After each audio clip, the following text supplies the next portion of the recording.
રાણી રિસાયા? હા, એમનું દિલ તૂટી ગયું. પતિના આવા વર્તનથી એ રિસાઈ ગયા. નક્કી કર્યું કે જો પતિના મહેલમાં મારું સ્થાન નથી તો હું મારું અલગ ઘર બનાવીશ. અને એમણે બનાવ્યો પેલો રૂઠી રાણીનો મહેલ. બરાબર.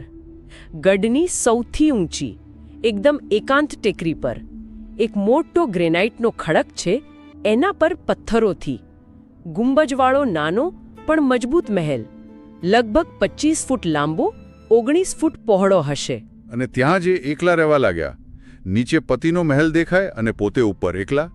હા, બસ એમ જ. ક્યારે પાછા ન ગયા. અને લોકોએ પછી એ મહેલનું નામ જ પાડી દીધું રૂઠી રાણીનો મહેલ. કેવી દર્દભરી કહાણી છે. પણ વાત અહીં પૂરી નથી થતી. આ મહેલ અને ગઢ સાથે બીજી દુઃખદ ઘટનાઓ પણ જોડાયેલી છે.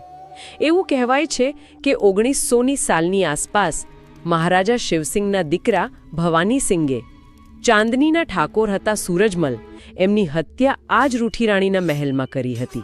ઓહો, મહેલમાં હત્યા. હા.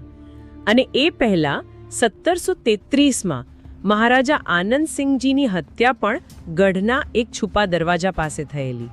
એ બિચારા હુમલાખોરોથી બચવા ભાગી રહ્યા હતા ત્યારે.